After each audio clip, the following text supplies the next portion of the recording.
मानसिक अशांति, कारण एवं निवारण। सन 1927। मानसिक अशांति एक रोग है जिसका एक विशेष औषधि द्वारा उपचार किया जा सकता है और वह है शांति। निरंतर उत्तेजना की स्थिति या इंद्रियों के अत्यधिक उत्तेजन द्वारा मानसिक संतुलन में बाधा पड़ जाती है, जिसके परिणाम स्वरूप स्नायविक विकार अर्थात नर्वस डिसऑर्डर उत्पन्न हो जाते हैं। भय, क्रोध, उदासी, पश्चाताप, ईर्ष्या, शोक, घृणा, असंतोष या चिंता के विचारों में निरंतर डूबे रहना और सामान्य व सुखी जीवन यापन की आवश्यकताओं जैसे उचित भोजन, व्यायाम, ताजा हवा, सूर्य प्रकाश, मनपसंद कार्य और जीवन का उद्देश्य, इनका अभाव, ये सब स्नायविक विकार उत्पन्न करते हैं। कोई भी प्रबल अथवा चिरस्थायी मानसिक, भावनात्मक या शारीरिक उत्तेजना संपूर्ण संवेदी प्रेरक यंत्रावली अर्थात सेंसरी मोटर मैकेनिज्म तथा इंद्रियों में प्राण शक्ति के प्रवाह में असंतुलन पैदा करती है और उसमें अत्यधिक बाधा डालती है।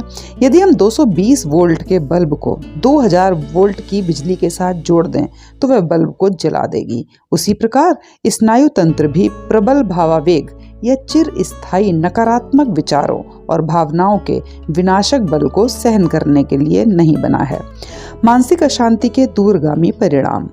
मानसिक अशांति कोई साधारण समस्या नहीं है, ये दूरगामी परिणाम उत्पन्न करने वाला एक घातक शत्रु है। मानसिक अशांति के कारण गुरुतर हुए किसी भी रोग का शारीरिक रूप से उपचार करना कठिन है।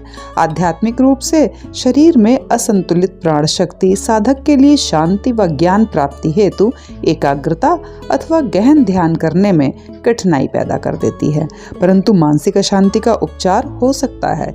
इससे ग्रस्त व्यक्ति में अपनी अवस्था का विश्लेषण करने की तथा उसे धीरे धीरे नष्ट करने वाली क्षयकारी भावनाओं व नकारात्मक विचारों को समाप्त करने की इच्छा होनी चाहिए। अपनी समस्याओं का वस्तुनिष्ठ विश्लेषण करने से तथा जीवन की सभी परिस्थितियों में शांति बनाए रखने से लंबे समय से मानसिक अशांति से ग्रसित व्यक्ति भी पूर्ण रूप से स्वस्थ हो जाता है। इस बात का ज्ञान होना कि ईश्वर सदा हमारे साथ है, हमें मार्गदर्शन एवं प्रेरणा देता है तथा बोलने, सोचने, अनुभव करने और कार्य करने की सारी शक्ति ईश्वर से ही आती है, हमें मानसिक अशांति के तत्क्षण मुक्ति प्रदान कर देता है। दिव्यानंद की झलकें भी इसी ज्ञान की अनुभूति से प्राप्त होती हैं। कभी एकाध बार कोई गहन प्रदीप्त व्यक्ति के पूर्ण अस्तित्व को इस प्रकार भर देगी कि भय की कल्पना ही उसके मन से सदा के लिए निकल जाएगी। सागर के वेग के समान ईश्वर की शक्ति हृदय में एक सैलाब की तरह समाविष्ट हो जाती है, जो भ्रमकारक संशय, मानसिक अशांति व भय रूपी अवरोधों को ध्वस्त करके बहा ले जाती है। दैनिक ध्यान द्वारा प्राप्त ईश्वर की मधुर प्रशांतता के संस्पर्श से जड़ता का ये भ्रम टूट जाता है कि हम केवल मृत शरीर हैं। तब हम जान जाते हैं कि ये शरीर ईश्वर के ब्रह्मांड सागर में ऊर्जा का एक छोटा सा बुलबुला मात्र है। मानसिक अशांति से ग्रसित व्यक्ति को अपनी अवस्था को समझना चाहिए और अपनी सोच में लगातार होती गलतियों पर ध्यान देना चाहिए, जिनके कारण उसके जीवन में असंतुलन आ गया है। मानसिक रूप से अशांत व्यक्ति जब एक बार अपने मन में ये स्वीकार कर लेता है कि उसकी बीमारी किसी अज्ञात कारणवश नहीं बल्कि उसी की अपनी आदतों का तर्कसंगत परिणाम है, तो वह आधा तो ठीक हो ही चुका होता है। स्नायु तंत्र, नर्वस सिस्टम। स्नायु तंत्र शरीर में टेलीफोन प्रणाली के समान है, जो आंतरिक और बाहरी संकेतों की प्रतिक्रिया शरीर में उत्पन्न करता है। उत्तेजना स्नायविक संतुलन अर्थात नर्वस बैलेंस को अस्त व्यस्त कर देती है, जिसके कारण कुछ अंगों में अत्यधिक ऊर्जा चली जाती है और कुछ अंग आवश्यक ऊर्जा से भी वंचित रह जाते हैं। तंत्रिका तंत्र या तंत्रिका शक्ति नर्वस फोर्स के वितरण में उत्पन्न त्रुटि ही मानसिक अशांति का एकमात्र कारण है। शांत व्यक्ति जो उत्तेजना से दूर रहता है क्योंकि वह अपने अहंकार में अत्यधिक आसक्त नहीं है और ये जानता है कि वह नहीं बल्कि ईश्वर इस ब्रह्मांड का संचालन कर रहा है, सदा ही जीवन में किसी भी परिस्थिति का सामना करने के योग्य होता है क्योंकि उसकी तंत्रिका शक्ति संतुलित रहती है।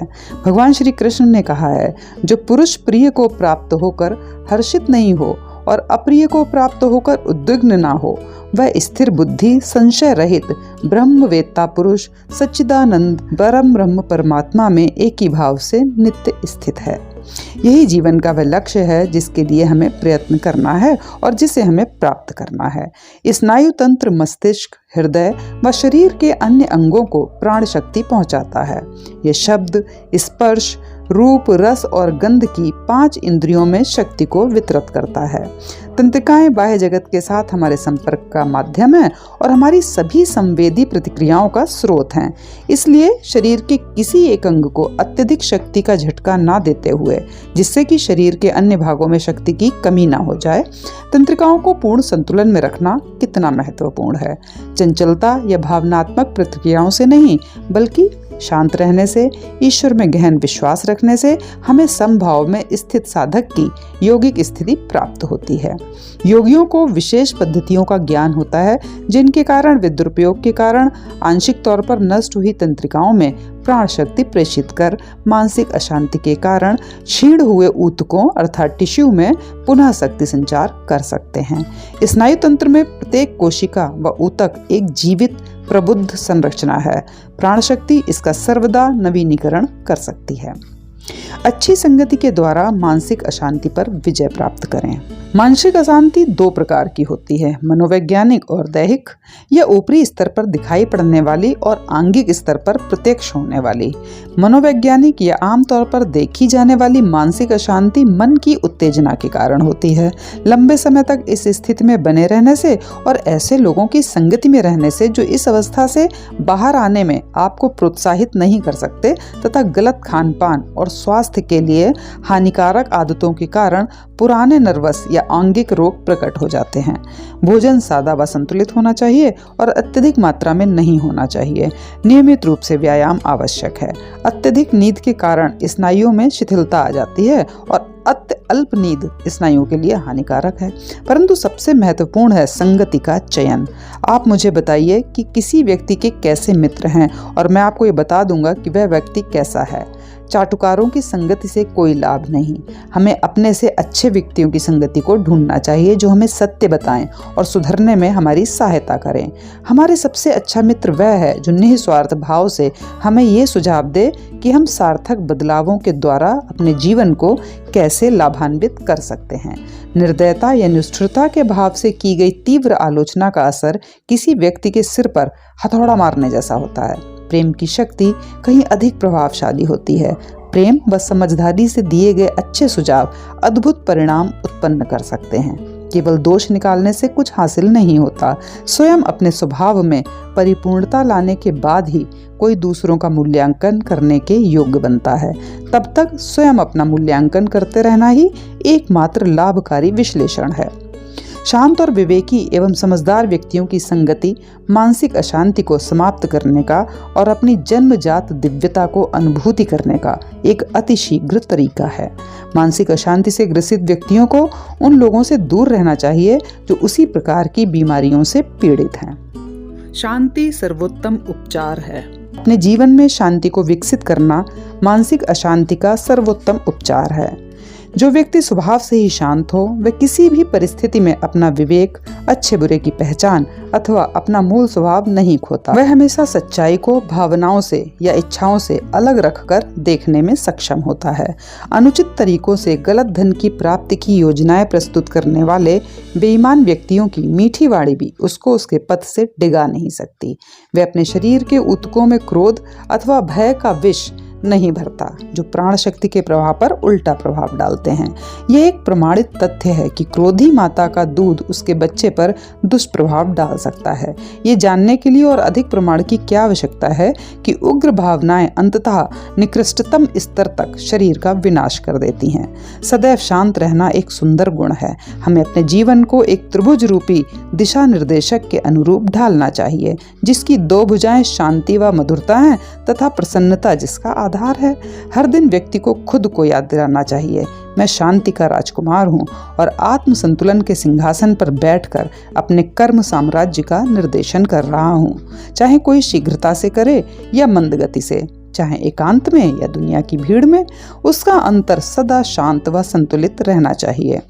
क्राइस्ट इस आदर्श के एक उदाहरण है। वे जहां भी जाते थे उनसे शांति निःसृत होती थी। वे हर कल्पनीय परीक्षा में आत्म संतुलन खोए बिना सफल रहे हैं। ईश्वर सर्वव्यापक है, ग्रहों ब्रह्मांडों को नियंत्रित करता है, फिर भी वह विचलित नहीं होता। यद्यपि वे संसार में है तथापि वे संसार से परे है। हमें उसकी प्रतिरूपता को प्रतिबिंबित करना चाहिए, हमें बारंबार ध्यान करना चाहिए और उससे प्राप्त शांति एवं आनंद को बनाए रखना चाहिए। हमें प्रेम, अच्छाई व सामंजस्यता के विचारों को प्रसारित करते रहना चाहिए। ध्यान के अंतर मंदिर की वेदी पर जहां अंतर ज्ञान का प्रकाश प्रज्वलित हो वहां चंचलता का कोई स्थान नहीं होता, व्याकुल प्रयत्नों और अंतहीन खोज का कोई चिन्ह नहीं होता। अंततः मानव वास्तव में अपने घर पहुंच जाता है, एक ऐसे मंदिर में जो कि हाथों से नहीं बना है बल्कि जो बना है ईश्वरीय शांति से। मानसिक व्यसनों से मुक्ति। सन 1949। जो व्यक्ति अत्यधिक शराब पीता है वह एक विनाशकारी आदत बना लेता है। यदि वह शराब पीने की अपनी आदत पर अंकुश लगाने का कोई प्रयत्न नहीं करता तो वह मदासक्त हो जाता है और बेवजह ही अत्यधिक शराब पीने की अदम्य इच्छा से लाचार होकर कष्ट भोग सकता है। ऐसे अभागे लोग प्रायः अपना सारा धन शराब पर खर्च कर देते हैं। वे बहुत ही कम खाते हैं और ऐसा प्रतीत होता है कि शराब से ही उन्हें पोषण मिल जाता है। ऐसे व्यक्तियों में अपने स्वास्थ्य का तथा परिवार, समाज एवं संसार में आत्मसम्मान का ख्याल भी नहीं रहता। अंततः वे अपना स्वाभिमान पूरा ही खो देते हैं और कहीं भी नशे में धुत पड़े पाए जा सकते हैं, किसी नाली में या सड़कों के बीचों बीच जिसमें वे लूट लिए जाते हैं या किसी वाहन द्वारा कुचल भी दिए जा सकते हैं। शराब के व्यसनी व्यक्तियों के उपरोक्त वर्णन से ये स्पष्ट हो जाता है कि मानसिक व्यसनियों से मेरा क्या अभिप्राय है। इस प्रकार के लोगों का वर्गीकरण उनके स्वभाव दोषों की पराकाष्ठा जैसे कि क्रोध, भय, कामुकता, जुआ, चोरी, ईर्ष्या, घृणा, लोभ, चित्तवृत्ति, धूर्तता अथवा मूर्खता आदि का अतिरेक के आधार पर किया जा सकता है। जब कोई व्यक्ति अपने जीवन के प्रारंभ से ही क्रोध, भय, ईर्ष्या या उपरोक्त किसी भी स्वभाव दोष के असाधारण आवेश का प्रदर्शन करता है तो आप समझ सकते हैं कि ये असामान्य मानसिक आदतें उसने पिछले किसी जन्म से अर्जित की हैं। जब माता पिता अपने बच्चे में चाहे शिशु अवस्था में ही ऐसी गलत मनोवृत्तियां देखें तो उन्हें अपने बच्चों को ऐसे स्वभाव दोषों के व्यसनी बनने से रोकने के लिए तुरंत उचित कदम उठाने चाहिए। जैसे कि यदि संभव हो तो उसे दूसरे परिवेश में किसी आध्यात्मिक शिक्षक की अच्छी देखरेख में रहने के लिए भेज देना चाहिए। निरंतर अच्छी संगति में और कई वर्षों तक उचित परिवेश में रहने से कोई भी मानसिक व्यसनी अपनी जन्मजात बुरी आदत को सशक्त जकड़ से मुक्त हो जाता है। जब कोई मानसिक व्यसनी अनुकूल परिवेश और उचित देखरेख में हो तो उसे उसकी बुरी आदतों के दुष्परिणामों से अवगत करा देना चाहिए और उसे प्रोत्साहित करना चाहिए कि वह उन पर सारासार विचार करे और किसी भी परिस्थिति में उनको प्रदर्शित ना करने के लिए विशेष प्रयत्न करे। पूर्व जन्म से आई किसी मानसिक आदत में बारंबार लिप्त होते रहने से वह आदत और अधिक स्थायी और सशक्त बनती चली जाती है जब तक कि उस आदत से ग्रसित व्यक्ति वास्तव में उसका दास नहीं बन जाता। एक मिथ्या धारणा। क्रोधी व्यक्ति, कामी व्यक्ति, लोभी व्यक्ति समाज में अपने स्तर व अपने संबंधों को भूल जाता है और ऐसी भारी गलतियां कर बैठता है जो उसके खुद के जीवन के साथ साथ अन्य लोगों के जीवन को भी नष्ट कर देती हैं। ऐसी अनेक मानसिक व्यसनी सोचते हैं कि अपने अंदर के उफान को बाहर आने देने से उन्हें कुछ हद तक राहत मिलेगी, परंतु भोगासक्ति के कारण ऐसे हानिकारक मनोवेगों के आगे झुक जाने की यह आदत अत्यंत घातक है, क्योंकि ऐसी दुष्प्रवृत्तियों को बारंबार दोहराते जाने से व्यक्ति मानसिक व्यसनी बन जाता है और कहीं भी किसी भी समय अपनी आदत का शिकार होकर हास्यास्पद व्यवहार कर बैठता है। बच्चों का मन लचीला होता है और यदि उन्हें इस अवस्था में बुरी संगत एवं गलत परिवेश का सामना करना पड़े तो उनमें बुरी आदतें विकसित हो जाएंगी और यदि इन आदतों पर ध्यान न दिया जाए तो वे चिरस्थायी मानसिक व्यसनों में परिवर्तित हो जाएंगी। यदि माता पिता बच्चे में कोई आकस्मिक परिवर्तन देखें, जैसे कि एक शांत स्वभाव वाले बच्चे को अचानक बार बार गुस्सा आने लग जाए, तो उन्हें तुरंत इस पर ध्यान देना चाहिए, उसकी परेशानी के कारणों का पता लगाना चाहिए और उन्हें दूर करना चाहिए और उसकी कर्म शक्ति के रचनात्मक उपयोग के लिए नए उपाय ढूंढे जाने चाहिए। जिन व्यक्तियों में इनमें से कोई भी लक्षण नित्य प्रति देखने में आता है वे मानसिक व्यसनी हैं। असहाय होकर परंतु स्वेच्छा से वे अपनी अधम प्रवृत्तियों के अनियंत्रित प्रकटीकरण में लिप्त रहते हुए निरंतर बुरी आदतों के भीषण नायाग्रा जलप्रपात में अंधाधुंध नीचे गिरते चले जाते हैं और अपनी खुशियों को चकनाचूर कर लेते हैं। लोगों के साथ घृणा करने वाले और उकताहट पैदा करने वाली अपनी उग्र प्रवृत्तियों को निरंतर व्यक्त करने वाले मानसिक व्यसनियों के साथ बहस में उलझना ठीक नहीं है। उनकी ये प्रवृत्ति उनके द्वारा बुरी आदतों को बार बार दोहराए जाने का ही परिणाम है। ऐसे लोगों के साथ व्यवहार करते समय इस बात का ध्यान रखना चाहिए कि वे चिरस्थायी मानसिक रोगों से पीड़ित मनोवैज्ञानिक रुग्ण हैं। विरोधी परिस्थितियों का प्रभाव। संगति में परिवर्तन किसी भी प्रकार के विकट मानसिक व्यसन का सर्वोत्तम हल है, क्योंकि मानसिक व्यसनी की इच्छा शक्ति आदतों की दास बन चुकी होती है, जिस कारण वह बुराई का कोई प्रतिरोध नहीं कर पाता। सबसे प्रभावशाली उपचार यही है कि उसे तुरंत किसी ऐसे परिवेश में भेज दें जो उसकी इस घातक मानसिक स्थिति के लिए विशेष प्रतिकारक का काम करे। यदि संभव हो तो क्रोध करने वाले व्यक्ति को एक या अधिक ऐसे व्यक्तियों की संगति में रखना चाहिए जिन्हें गुस्सा दिलाने वाली परिस्थितियों में भी क्रोध नहीं आता। कामुक व्यक्ति को आत्मसंयमी लोगों के बीच रखना चाहिए। जिसे चोरी की आदत हो उसे ईमानदार लोगों के संग की आवश्यकता है। डरपोक व्यक्तियों को बहादुर व्यक्तियों की संगत से और वीर लोगों की कहानियां पढ़ने से लाभ हो सकता है। तुनक मिजाजी अथवा चिड़चिड़े या निंदात्मक स्वभाव के व्यक्तियों को प्रसन्न चित्त स्वभाव वाले लोगों के साथ रहना चाहिए। मानसिक व्यसनियों को ध्यान रखना चाहिए कि कमजोर मल निस्सारण प्रणाली और मांस सेवन से उसकी मानसिक बीमारी और गंभीर बन जाएगी और उसके मन में अधिक गहनता से घर कर लेगी। दैनिक आहार में फलों व सब्जियों की प्रचुरता और सप्ताह में एक दिन फलों के रस पर उपवास और कभी कभी लंबा उपवास हानिकारक आदतों के प्रमस्तिष्कीय खांचों को बदलने में बहुत सहायता करता है।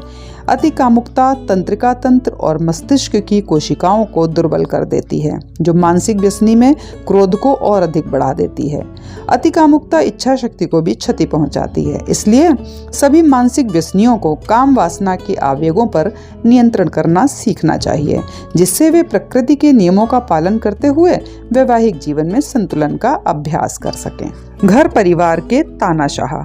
प्रायः हम देखते हैं कि परिवार में जीविका चलाने वाले पिता या पुत्र या कभी कभी माता या पुत्री मानसिक व्यसन की प्रवृत्ति को दर्शाते हैं, क्योंकि उनकी चेतना में ये बात रहती है कि वे आदेश देने की स्थिति में हैं।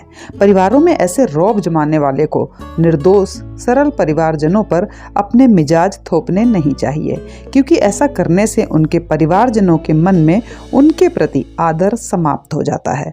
जब परिवार का मुखिया ये सोचता है कि वह घर पर अपनी मनमानी चला सकता है, तो वह धीरे धीरे घर के बाहर भी अप्रिय मनोभावों या बुरी आदतों को मनमाने ढंग से व्यक्त करने लगता है। अंततः वह ऐसा कहीं भी और कभी भी करने लग जाता है।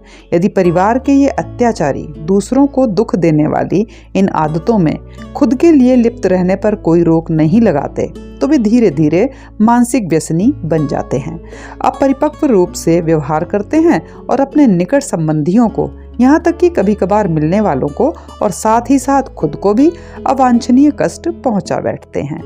यदि आप मानसिक व्यसनी हैं तो अपना उपचार करने का प्रयत्न करें, परंतु इस दौरान कम से कम आप दूसरों को संक्रमित या प्रभावित करने की चेष्टा ना करें, क्योंकि इसमें चाहे आप सफल हों या ना हो, आप संभवतः अपने लिए और मुश्किलें ही पैदा कर लेंगे। सोचिए कितना कोहराम मच जाएगा यदि आपके शांत घर में अचानक कोई एक स्कंक छोड़ दे। जहां अब तक आप शांति से ध्यान कर रहे थे या आरामदेह वातावरण में कोई किताब पढ़ रहे थे, बेशक आप और आपके इर्द गिर्द मौजूद लोग उसे बाहर निकालने का प्रयत्न करेंगे और ऐसे में आपको उसके भीषण दुर्गंधपूर्ण फव्वारे में भीगना ही पड़ेगा। इस प्रकार आपके परिवारजन एवं उस पशु दोनों को कष्ट होगा। इसलिए किसी मानवीय स्कंक के लिए ये उचित नहीं कि वह किसी ऐसे माहौल में चला जाए जहां उसे कोई पसंद नहीं करता हो।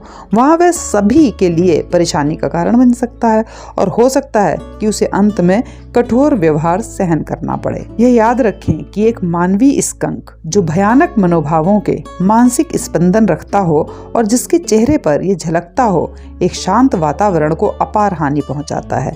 ऐसा दोपाया प्राणी हर जगह ही नापसंद किया जाता है।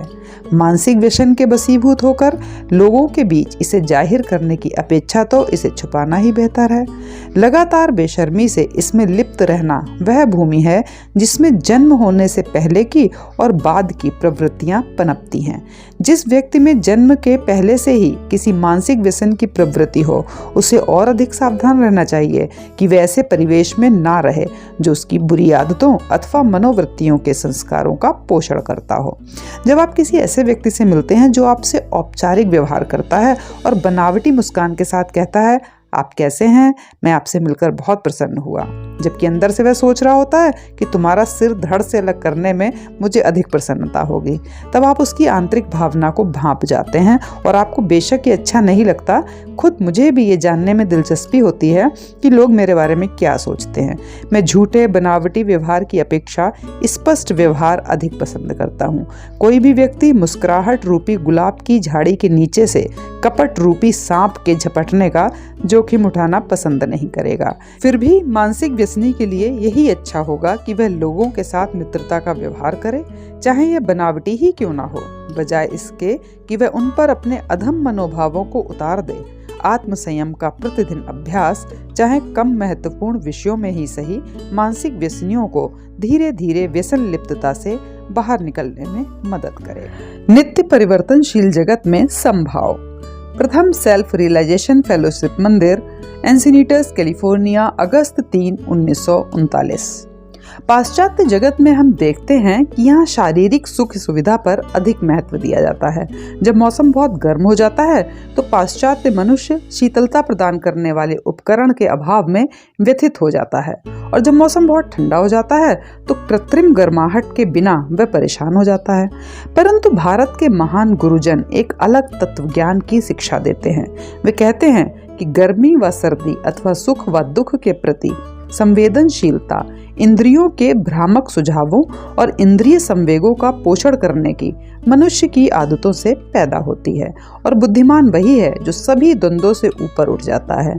महान संत ये सुझाव नहीं देते कि मनुष्य अपने शरीर को हानि पहुंचाने की सीमा तक खुद को अनुशासित करे, बल्कि वे परामर्श देते हैं कि जब सर्दी या गर्मी असहनीय हो तो व्यक्ति को मानसिक रूप से खुद को उस संवेदन से मुक्त करना चाहिए और साथ ही साथ परिस्थिति के अनुसार उचित उपाय खोजना चाहिए। गीता उपदेश देती है, जो भोग और ऐश्वर्यों के प्रति आसक्त हैं वे ध्यान के मानसिक संतुलन को प्राप्त नहीं कर सकते। वे समाधि के द्वारा ब्रह्म को प्राप्त करने में असफल होते हैं। मानसिक रूप से खुद को संवेदनों द्वारा उत्पन्न किए जाने वाले विघ्नों से अलग करने के अभ्यास से मन को शांति प्राप्त होती है। जो मनुष्य अनुभूति होने वाले संवेदनों से अछूता रहते हुए उनके द्वारा उत्पन्न किए जाने वाले नित्य परिवर्तनशील उत्तेजनों से किसी प्रकार प्रभावित नहीं होता, वही आत्मा की मूलभूत अनश्वरता को प्रकट करता है और उस निर्विकार चेतना में वह विकारातीत अनंतता के साथ एकत्व स्थापित कर लेता है। शरीर के प्रत्येक संवेदन पर किसी दास की तरह प्रतिक्रिया व्यक्त करना मन व आत्मा दोनों में अशांति उत्पन्न करता है। आत्मा की अशांति से मनुष्य अपने वास्तविक स्वरूप अर्थात शांति को खो देता है। ईश्वर पृथ्वी के अधिकतम ठंडे व अधिकतम गर्म क्षेत्रों में भी विद्यमान है। वे उत्तरी ध्रुव में भी विद्यमान है और अफ्रीका के रेगिस्तान में भी। वह अपनी सृष्टि की किसी भी स्थिति की भीषणता से प्रभावित नहीं होता और हमें भी उसी के प्रतिरूप होने के कारण उसी की तरह रहना चाहिए। उसने हमें इस शरीर में रखा है जिसे गर्मी, सर्दी व सुख दुख की परिस्थितियों का सामना करना ही पड़ता है, परंतु वह हमसे चाहता है कि हम इन द्वंद्वों को समभाव की दृष्टि से देखें। वह चाहता है कि हम इनसे ऊपर उठें। हमें अविवेकी हुए बिना अपनी सहन शक्ति को विकसित करना चाहिए। जब हमारे पास अत्यधिक गर्मी या ठंड से बचने का कोई उपाय ना हो तो हमें बस अपने मन को इससे अलग कर लेना चाहिए। जितना अधिक हम इसका अभ्यास करने का प्रयत्न करेंगे उतना अधिक मन अपने आप में मुक्त होता जाएगा और कोई भी अवांछनीय संवेदन हमारी चेतना को छू नहीं सकेंगे।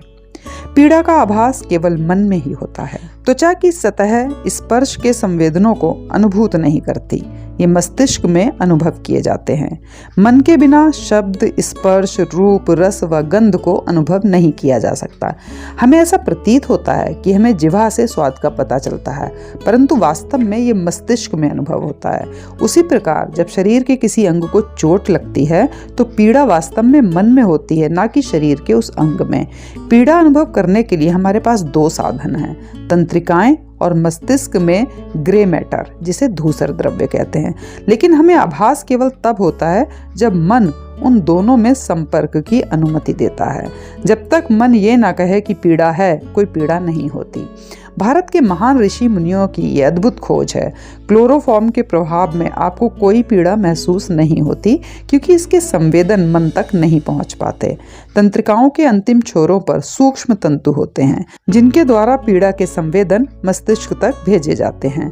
क्लोरोफॉर्म पीड़ा के इन संकेतों को आगे प्रसारित किए जाने से रोकता है। मस्तिष्क मन का एक सूक्ष्मग्राही उपकरण है और शरीर के सारे संवेदन तंत्रिकाओं व मस्तिष्क के द्वारा मन को सूचित किए जाते हैं। मन मस्तिष्क के साथ तादात्म्य होने के कारण इन संवेदनों को ग्रहण करता है और निष्कर्ष निकालता है। शक्तिशाली व सकारात्मक विचारों के अभ्यास द्वारा सशक्त हुआ मन सुख व दुख के संवेदनों से कम प्रभावित होता है। ये संवेदन से वैसे ही निष्कर्ष निकालता है जैसे ईश्वर की योजना थी, केवल मन को शिक्षा देने के लिए अनुभव का एक माध्यम। केवल अपने शरीर की रक्षा के लिए ही मनुष्य को संवेदनशीलता प्रदान की गई थी। संवेदनशीलता के अभाव में कोई व्यक्ति बुरी तरह से घायल होता और उसे पता तक नहीं चलता। संवेदनशीलता पीड़ा देने के लिए थी ही नहीं। पशु इस क्षमता को मनुष्य जितना विकसित ना कर पाने के कारण पीड़ा को कम अनुभव करते हैं। अन्यथा पशुओं को मारने की कुछ पद्धतियों में उन पर की जाने वाली क्रूरता असहनीय होती। समुद्री झींगे, जिन्हें लोबस्टर कहते हैं, उनको तो जिंदा ही उबलते पानी में डाल दिया जाता है, क्योंकि सुख व दुख मन ही उत्पन्न करता है। इसलिए मन पर नियंत्रण का अभ्यास करने से शरीर में पीड़ा के अनुभव को कम किया जा सकता है। तब कोई भी व्यक्ति संवेदन को पीड़ा के बिना भी अनुभव करेगा और केवल इसका चेतावनी देने वाला संदेश ही ग्रहण करेगा। भगवत गीता इसकी गहनता से व्याख्या करती है और हमें यही सिखाती है, सुख व दुख के प्रति अति संवेदनशीलता इनके प्रभाव को और बढ़ा देती है। नियंत्रित संवेदनशीलता से व्यक्ति को पीड़ा का कम अनुभव होता है और वह इंद्रिय सुखों का दास कम होता है।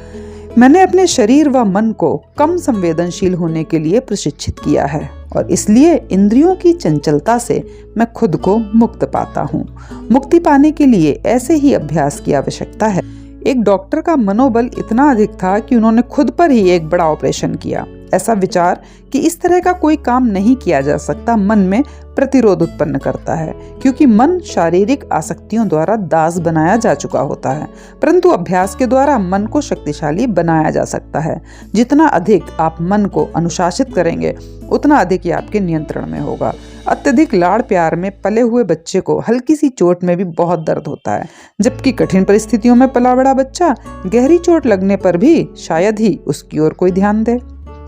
आप इंद्रियों की दासता से मुक्त हो सकते हैं। इस विषय में भारत में महान गुरुओं द्वारा दिए गए प्रशिक्षण का तरीका पश्चिम के विद्यालयों में दिए गए प्रशिक्षण से पूर्णतः भिन्न है। भारत के गुरुजन अपने विद्यार्थियों को शरीर व उसके संवेदनों से पूर्णतः मुक्त होने का प्रशिक्षण देते हैं। पश्चिम में विकसित सुख सुविधाओं के साधन शरीर को सुख लोलुप बनाने में प्रोत्साहित करते हैं, जिसके कारण मानसिक बल को विकसित करने के लिए बहुत कम प्रयास किया जाता है, बल्कि बिल्कुल ही प्रयास नहीं किया जाता। भारत में हमें बचपन से ही संवेदनों की ओर कोई ध्यान ना देने का और उन्हें वहीं के वहीं दबा देने का अभ्यास कराया जाता है। रांची में मेरे आश्रम में हम बच्चों को फर्श पर चटाई के ऊपर सुलाते थे और इससे वे अधिक स्वस्थ बने। पाश्चात्य लोगों को आराम से सोने के लिए और सुख शांति से रहने के लिए अत्यधिक बाह्य आवश्यकताओं की आदत पड़ गई है। भारत में हमें तपती रेत पर बैठकर ध्यान करना सिखाया जाता था। इस तरह धीरे धीरे हम गर्मी में सारा दिन बैठ पाते थे और उसी तरह सर्दियों में भी। इस तरह के अभ्यास के फलस्वरूप मेरा मानसिक बल इतना अधिक विकसित हो गया कि अब कुछ भी मेरी चेतना को प्रभावित या विचलित नहीं कर सकता। जब मैं अपने मन का ज्ञानेंद्रियों से संपर्क तोड़ देता हूँ तो मैं किसी भी परिस्थिति से विचलित नहीं होता। कुछ वर्ष पहले की बात है। मौसम अत्यधिक गर्म था, भयानक रूप से गर्म। सब हाँफ रहे थे, परेशान थे। उनके साथ मानसिक रूप से तादात्म्य होकर मैं उनकी परेशानी महसूस कर रहा था। मैं कुछ लेखन कार्य करना चाह रहा था, लेकिन मुझे इतनी बेचैनी हो रही थी कि मैं अपना ध्यान ही केंद्रित नहीं कर सका। फिर मैंने अपने आप को झिड़का, ये तुम्हें क्या हो गया है? और मैंने प्रार्थना की, प्रभु, वही विद्युत ओवन में गर्मी पैदा करती है जो फ्रिज में बर्फ बनाती है। यहाँ ठंडक है। मेरे चारों ओर वातावरण ठंडा हो गया, जैसे कि मुझे हर तरफ से बर्फ की एक परत ने ढक लिया हो। मुझे अंदर से बहुत प्रेरणा मिली और मैंने बिना किसी परेशानी के अपना लेखन कार्य किया। बहुत वर्ष पहले एक बार मैं खुली कार में देहाती क्षेत्र से गुजर रहा था। मेरे साथ कई युवक थे। वे सब सेल्फ रियलाइजेशन के शिष्य थे। उनमें से एक मेरे सचिव के रूप में कार्य कर रहा था। वह और मैं दोनों एक छोटा कंबल लेकर कार में सो गए। उस रात खून जमा देने वाली ठंड थी। जब मैं गहरी नींद में था तो उसने मेरे ऊपर से सारा कंबल खींच लिया, और जब ठंड के कारण मेरी नींद खुली तो मैंने बरबस ही सारा कंबल अपने ऊपर खींच लिया। ऐसा काफी देर तक चलता रहा। तब मेरे मन ने कहा, तुम ऐसा क्यों कर रहे हो? सब कुछ तो ठीक है, तुम्हारे शरीर को कोई ठंड नहीं लग रही। मैंने कंबल अपने ऊपर से हटा दिया और ध्यान करने लगा। तब मुझे ठंड लगनी बंद हो गई। 2 घंटे बाद जब शिष्य जागे तो वे सर्दी से ठिठुर रहे थे और उन्होंने देखा कि मैं ध्यान में निश्चल बैठा हूँ। मैं दिव्य परमानंद में मग्न था। उन्होंने सोचा कि मैंने अपना शरीर त्याग दिया है। उनके शोर मचाने पर मैं समाधि से उठा और मैंने मुस्कुराकर कहा, ये क्यों शोर मचा रखा है? चलो अपनी यात्रा जारी रखें। तो उन्होंने कहा, परंतु आप इतनी कड़ी ठंड में बिना कोट या कंबल के बैठे रहे। फिर भी मुझे सर्दी नहीं लगी। उन सब में केवल मैं ही था जिसे ठंड नहीं लग रही थी। अधिक सकारात्मक बनने के लिए यह आवश्यक है कि आप अपने मन को अनुशासित करें। यदि आप मन में संकल्प कर लें कि आपको सर्दी नहीं लगेगी, तब आपको सर्दी लगने की संभावना कम हो जाएगी। पीड़ा सहन करने के लिए भी अपने मन को अभ्यास कराना होगा। मानसिक संवेदनशीलता पीड़ा को और अधिक बढ़ा देती है। पीड़ा बढ़ने का अर्थ है अपने भीतर स्थित ईश्वर के अदम्य प्रतिरूप को भूल जाना। 3 वर्ष की आयु से ही आदतें बननी प्रारंभ हो जाती हैं। भारत के प्राचीन ऋषि मुनियों ने कहा है कि मनुष्य में 3 वर्ष की आयु से आदतें बननी प्रारंभ हो जाती हैं। उनके पक्का हो जाने के पश्चात उन्हें बदलना अत्यंत कठिन हो जाता है। यदि आपका परिवार और परिवेश प्रारंभ से ही आपके मन में कोई पूर्वाग्रह बना देता है तो हो सकता है वह जीवन पर्यंत आपके साथ रहे। अपने गुरु स्वामी श्री युक्तेश्वर जी से मैंने जो पहली कुछ बातें सीखी, उनमें से एक था संवेदनों के प्रति मानसिक धारणाओं पर विजय पाना। जब मैं पहली बार उनके पास शिक्षा ग्रहण करने के लिए आया था, तब ठंड के मौसम में कंबल का प्रयोग न करने पर मुझे प्रायः सर्दी लग जाया करती थी, परंतु गुरुदेव ने मुझे अलग तरीके से शिक्षा दी। इसके परिणाम स्वरूप सर्दी लग जाने की प्रवृत्ति से मैं मुक्त हो गया, जो वस्तुतः जन्म से ही मुझ में थी। गुरुदेव के पास आने के पूर्व मुझे बार बार सर्दी लग जाया करती थी। कुछ लोग कहते हैं कि हमें केवल मन पर ही निर्भर रहना चाहिए, और कुछ लोगों का विश्वास है कि हमें संवेदनों के अनुसार शारीरिक आवश्यकताओं को पूरा करना चाहिए। ये दोनों ही विचारधारा अतिवादी हैं। एक मत के अनुसार शरीर की नियमित रूप से जांच कराते रहना उचित है, जिससे ये पता चलता रहे कि शरीर कैसा है। उसी प्रकार जैसे कोई अपनी कार की समय समय पर जांच कराता है। ये किसी हद तक तो तर्कसंगत है, परंतु ये याद रखें, आप मशीन नहीं हैं। यदि आपकी मानसिक स्वस्थता शरीर की अवस्था पर अत्यधिक निर्भर है, तो एक समय ऐसा आएगा जब आपका मन शरीर का इस हद तक दास बन चुका होगा कि किसी भी प्रकार की भारी से भारी भौतिक सहायता भी कोई लाभ नहीं कर पाएगी। इससे पता चलता है कि हमें चिरस्थायी रोग क्यों होते हैं। शारीरिक दुर्बलता चिरस्थायी बन जाती है क्योंकि मन शरीर पर अपने अधिकार को पूर्णतः अस्वीकार कर देता है। आरंभ में बीच का रास्ता अपनाना उचित है। यदि कहीं चोट लग गई है तो उस पर आयोडीन लगा लें, परंतु पूर्ण रूप से दवाइयों पर निर्भर ना रहें। समझदारी से पर्याप्त सावधानी बरतें जब तक कि आप मन पर अधिक निर्भर रहना ना सीख लें। महान संतों ने भी औषधियों का सेवन किया है, जो कि अंततः ईश्वर द्वारा निर्मित जड़ी बूटियां व रसायन ही तो हैं। वास्तव में उन्हें औषधियों की कोई आवश्यकता नहीं होती, परंतु यह दर्शाने के लिए कि ईश्वर की शक्ति अगण्य रूप में काम करती है, वे कभी कभी औषधि उपचार भी कर लेते हैं।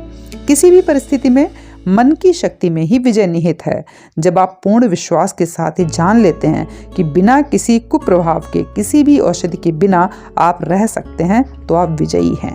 एक संत की जब एक बार बांह टूट गई थी तो उन्होंने इसका उपचार करवाया और पट्टी बंधवा ली।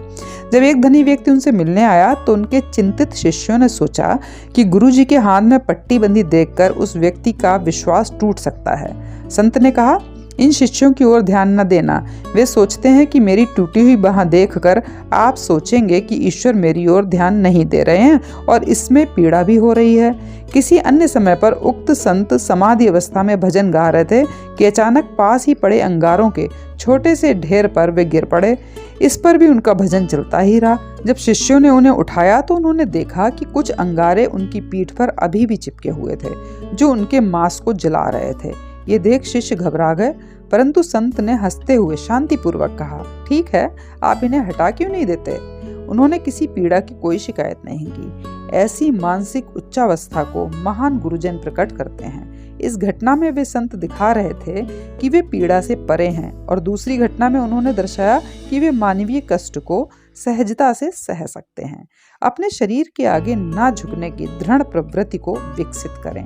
गर्मी व सर्दी, सुख व दुख को देने वाले इंद्रिय और विषयों के संयोग तो उत्पत्ति विनाशशील और अनित्य हैं, इसलिए तुम उनको सहन करो। थोड़ी सी सर्दी या थोड़ी सी पीड़ा से इतने विचलित होने की क्या आवश्यकता है।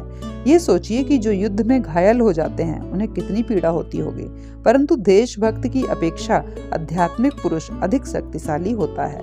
वे अपने मन को अनुशासित करने के द्वारा अत्यधिक मानसिक साहस को विकसित करता है, जिससे कि वह हर प्रकार की पीड़ा व कठिनाई को सहन कर सके और अंततः उनसे ऊपर उठ सके। मनुष्य का जीवन शरीर से पूर्णतः स्वतंत्र है। शरीर केवल मांस से ढका अस्थियों का एक पिंजड़ा मात्र है, जिसमें जीवन रूपी पक्षी कुछ समय के लिए वास करता है। स्वयं जीवन शरीर से पूर्णतः स्वतंत्र है, परंतु जीवन शरीर की सीमितताओं के साथ एक हो जाता है और इसीलिए दुख भोगता है। यदि आप शरीर व मन का विश्लेषण करें तो आप पाएंगे कि उनका आपस में कोई संबंध नहीं है, सिवाय उसके जो आप बना देते हैं। केवल दिन के समय ही आप शरीर के संवेदनों को स्वीकार करते हैं। रात को निद्रावस्था में जब आपका मन शरीर से पृथक हो जाता है, आप इसके संवेदनों से अनभिज्ञ रहते हैं और तब आप एक महान शांति को अनुभव करते हैं। ईश्वर का प्रतिरूप होने के नाते मनुष्य शारीरिक संवेदनों से पूर्णतः पृथक होकर शरीर में रह सकता है, परंतु इसके विपरीत वह शरीर की अवस्थाओं को इस प्रकार अंगीकार कर लेता है जैसे कि वे स्वयं उसी की हों। संवेदनों से मुक्त होने के लिए मानसिक रूप से शरीर से पृथक होना होगा। इसीलिए संतजन सुख व दुख दोनों से ही मानसिक अनासक्ति की शिक्षा देते हैं। शरीर की सीमितताओं से मानसिक तौर पर ऊपर उठे होने की अवस्था को समझने व अनुभव करने के लिए आपको इसका अभ्यास करना चाहिए।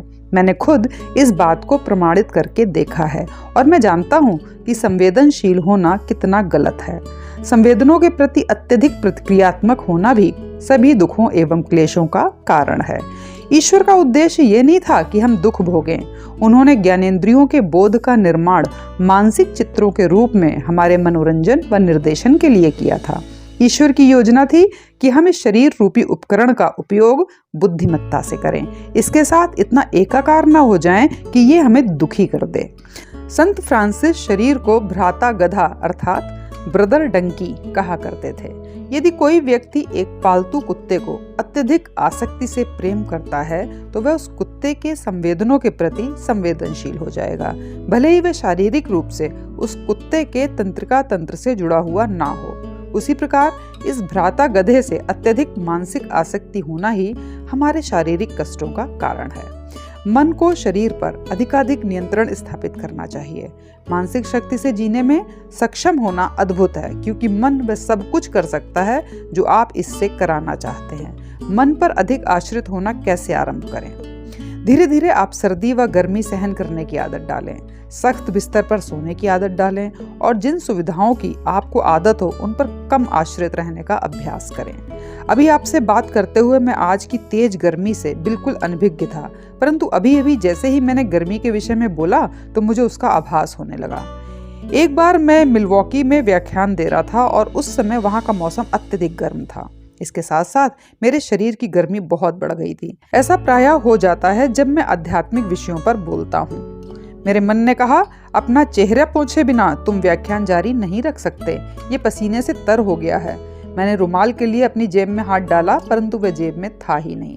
तब मैंने अपने दिव्य चक्षु में देखा और अपने मन से कहा, यहाँ बिल्कुल गर्मी नहीं है। तत्क्षण कष्टकर गर्मी का बोध समाप्त हो गया और मैं शांत व शीतल हो गया। मृत्यु के प्रति सही दृष्टिकोण। इन सब का अभ्यास करके देखिए कि मैं जो कह रहा हूँ वह सच है या नहीं। आप संवेदनशीलता से पीड़ा बढ़ा सकते हैं और मानसिक तौर पर उससे अलिप्त होकर उसे कम कर सकते हैं। किसी प्रियजन की मृत्यु पर अत्यधिक शोक करने की अपेक्षा इस बात को समझने का प्रयत्न करें कि वह ईश्वर की इच्छा से एक उच्चतर लोक में चला गया है और ईश्वर जानते हैं कि उसके लिए क्या अच्छा है। आपको खुश होना चाहिए कि वह मुक्त हो गया है। ये प्रार्थना करें कि आपका प्रेम व आपकी शुभकामना उसके आगे के पथ पर प्रगति का दूत बनकर उसे प्रोत्साहन दें। आपका ये रवैया कहीं अधिक लाभदायक होगा। बेशक ये सच है कि दिवंगत प्रियजनों की मृत्यु पर यदि हमें कोई शोक ही ना हो तो हम मानव कहलाने के योग्य नहीं हैं, परंतु उनके जाने से उत्पन्न रिक्तता में ही डूबे रहकर हम ये नहीं चाहेंगे कि हमारी स्वार्थी आसक्ति उनको इस लोक से बांधे रखने का कारण बने। आपका अत्यधिक दुखी रहना दिवंगत आत्मा के अधिक शांति व मुक्ति की ओर अग्रसर होने में बाधा बनता है। आज इस पृथ्वी पर रह रहे अधिकांश लोग 100 वर्ष पूर्व यहाँ नहीं थे। हमसे पहले कोई और यहाँ थे और हम जो आज इस जगत की सड़कों पर चलते हैं 100 वर्ष पश्चात यहाँ नहीं होंगे। हमारे लिए सब कुछ समाप्त हो चुका होगा। हमारे बाद आने वाली पीढ़ी हमारे बारे में सोचेगी तक नहीं। वे भी यही सोचेंगे कि ये संसार उन्हीं का है जैसे हम अभी सोचते हैं, परंतु एक एक करके उन्हें भी यहाँ से उठा लिया जाएगा। मृत्यु अवश्य ही एक अच्छी घटना होगी, अन्यथा ईश्वर का ऐसा विधान नहीं होता कि ये प्रत्येक के साथ घटित हो। फिर इसके डर के साथ क्यों जिएं? जो मृत्यु से घबराते हैं वे अपने वास्तविक स्वरूप आत्मा को नहीं जान सकते। कायर मृत्यु से पहले अनेक बार मरते हैं, परंतु वीर पुरुष केवल एक बार ही मृत्यु को गले लगाते हैं। कायर व्यक्ति पीड़ा व मृत्यु का बार बार मानसिक चित्रण कर जीता रहता है। वीर पुरुष क्षण भर में बिना पीड़ा के अपने अंतिम मृत्यु का ही अनुभव करता है। यदि किसी व्यक्ति की स्वाभाविक कारणों से मृत्यु हो जाए अथवा वह आध्यात्मिक रूप से उन्नत हो तो संवेदन युक्त शरीर आसानी से छूट जाता है और जब उसकी चेतना दूसरे लोक में पुनः जागृत होती है तो उसमें बिना किसी भौतिक शरीर के सारे संवेदन विद्यमान रहते हैं। बोध केवल मन में ही होता है, जैसे स्वप्नावस्था में। इसकी कल्पना करना कठिन नहीं है। मृत्यु में व्यक्ति केवल अपना स्थूल शरीर छोड़ देता है, जो कि मन का एक निम्न रूप ही है और जो आत्मा के लिए सभी प्रकार की परेशानी का कारण है। शांति व अच्छाई को निःसृत करें। सामान्यतः 2 प्रकार के लोग होते हैं। एक वे जो संसार की त्रुटियों पर सदा ही विलाप करते रहते हैं और दूसरे वे जो जीवन की कठिनाइयों का मुस्कुराते हुए सामना करते हैं और सदा ही सकारात्मक सोच रखते हैं। हर बात को इतनी गंभीरता से क्यों लें? ये संसार कितना अद्भुत होता यदि प्रत्येक व्यक्ति अधिक सकारात्मक होता, अधिक सद्भावपूर्ण होता। आधुनिक सभ्यता के इस जंगल में और इसकी जीवन शैली के तनाव में हमारी परीक्षा है। आज जो कुछ भी संसार को देंगे वही आपके पास वापस आएगा। आप घृणा करेंगे तो बदले में आपको घृणा ही मिलेगी। यदि आप अपने मन को विशुद्धकारी विचारों और भावनाओं से भर लेते हैं तो आप अपना विनाश कर लेते हैं। किसी से घृणा अथवा क्रोध क्यों करें? अपने शत्रुओं से भी प्रेम कीजिए। क्रोध की आग में क्यों उबलते रहें? यदि आपको किसी बात पर गुस्सा आ जाए तो तुरंत इस पर काबू पाएं। थोड़ा टहलें, 10 या 15 तक गिनती गिनें या अपने मन को किसी सुखद बात की ओर लगाएं। बदले की भावना को त्याग दें। जब आप क्रोधित होते हैं तो आपका मस्तिष्क बहुत गर्म हो जाता है। आपके हृदय के वाल्व की कार्य प्रणाली में बाधा आती है और आपके पूरे शरीर से शक्ति का ह्रास होने लगता है। शांति व अच्छाई को निःसृत करें, क्योंकि यही आपके अंदर स्थित ईश्वर के प्रतिबिंब का वास्तविक स्वरूप है, आपका सच्चा स्वरूप। तब कोई भी आपको अशांत नहीं कर सकेगा। अच्छाई व बुराई मन में ही उत्पन्न होती है। सही मायने में यदि देखा जाए तो सब कुछ मन से ही आरंभ होता है। पाप का जन्म मन में ही होता है। छोटे बच्चे बिना किसी पाप की भावना के नंगे घूमते रहते हैं। जिसका मन शुद्ध है उसके लिए सब कुछ शुद्ध है। अनैतिक मनुष्य के लिए सब कुछ बुरा है। अनुशासनहीन मन जीवन में भयंकर उत्पात मचाता है।